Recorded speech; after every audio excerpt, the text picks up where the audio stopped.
आज की इस वीडियो में यहाँ पे मैं बताने वाला हूँ यूपी बोर्ड की तरफ से जो न्यूज आई है, अपडेट आई भाई साहब। अपडेट क्या है, 54 लाख बच्चे इस बार यूपी बोर्ड की परीक्षा देने वाले हैं।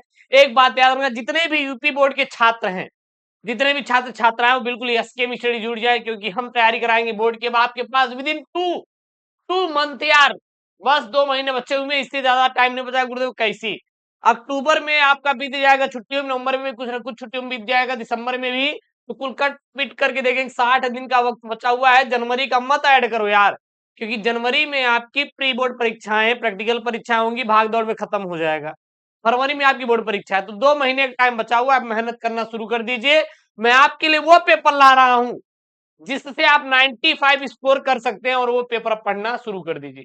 यहां पर देखिए दिया गया है आज, यूपी बोर्ड परीक्षा में शामिल होंगे 54,38,000 परीक्षार्थी। जी हाँ, 54,38,000 परीक्षार्थी जो है इस बार, 54,38,000 परीक्षार्थी जो है इस बार यूपी बोर्ड की परीक्षा में बैठेंगे। चलिए देखते हैं यहाँ पे। माध्यमिक शिक्षा परिषद यूपी बोर्ड को हाई स्कूल व इंटरमीडिएट परीक्षा के लिए पंजीकरण की प्रक्रिया पूरी हो गई है। जो भी आपकी फॉर्म भरने की डेट थी वो पूरी हो चुकी है। इस परीक्षा के लिए कुल 54,38,597 परीक्षार्थियों ने पंजीकरण कराया है। पिछले वर्ष के सापेक्ष पंजीकरण थोड़ा कम है। पंजीकरण होने के साथ ही परीक्षा केंद्र बनाने की प्रक्रिया शुरू हो गई है। जैसे ही पंजीकरण का प्रोसेस खत्म हुआ, अब आपका परीक्षा केंद्र बनाया जाना शुरू हो गया। ये समझ लीजिए, ये फर्स्ट या फिर सेकेंड वीक किसके भैया, अक्टूबर की, अक्टूबर के पहले या फिर दूसरे सप्ताह में बोर्ड की तरफ से मॉडल पेपर जारी कर दिया जाएगा। मॉडल पेपर आपका जारी कर दिया जाएगा, फिर हम लोग सॉल्व कर लेंगे उसको, ठीक है ना। यूपी बोर्ड परीक्षा के लिए ग्रीष्म अवकाश के बाद ही पंजीकरण प्रक्रिया 1 जुलाई से शुरू हो गई थी। 5 अगस्त तक निर्धारित शुल्क के साथ आवेदन किए गए थे। उसके बाद 100 रुपए विलंब शुल्क के साथ 31 अगस्त तक आवेदन के लिए चले गए। फिर शिक्षकों की मांग यूपी बोर्ड सचिव भगवती सिंह से 30 सितंबर तक पंजीकरण का मौका दिया। अब पंजीकरण प्रक्रिया पूरी हो चुका है। पिछले वर्ष हाई स्कूल और इंटरमीडिएट में कितने थे, 55 लाख विद्यार्थी। पिछले साल कितने थे, 55 लाख थे। इस बार कितने हैं, 54 लाख। मतलब 1 लाख छात्रों में कमी आई है। 1 लाख छात्रों में क्या आई है, कमी आई है। हाई स्कूल में 27,000 बैठेंगे छात्र छात्राएं इस बार, और इंटरमीडिएट में 26 लाख बच्चे बैठेंगे। कितने, 26 क्या, 27 लाख समझ के चलिए, 27 लाख। और हाई स्कूल में भी 27 लाख। मैंने पहले ही बताया था, 27 27 54 आपके बैठने वाले इस बार, एकदम फाइनल डाटा है।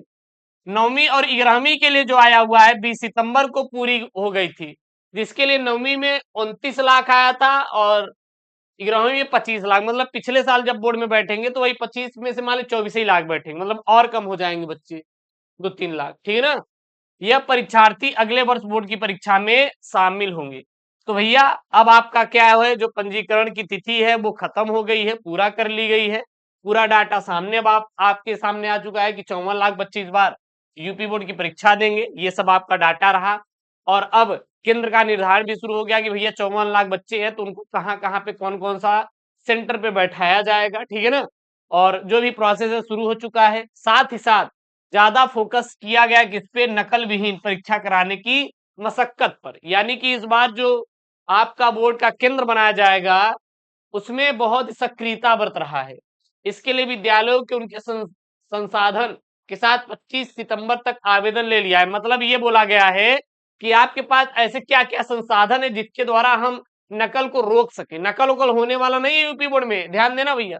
सरकार है योगी की, और बहुत सी सख्त है इस बार, क्योंकि इतने पेपर लीक हुए हैं कि भाई साहब एकदम दिमाग हल हो गया सबका, एकदम एकदम हिला दिया है वो चीज, ठीक है ना।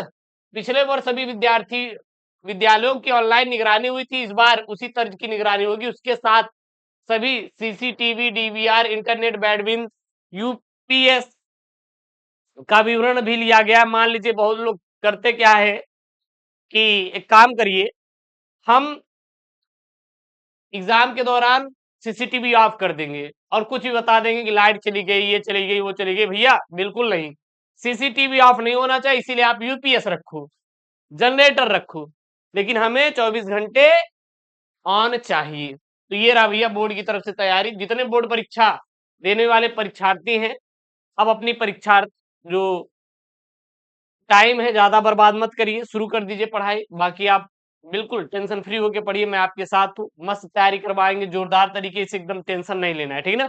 चलिए सर, मिलते हैं नेक्स्ट वीडियो में। ओके दोस्तों, thank you, take care, bye bye.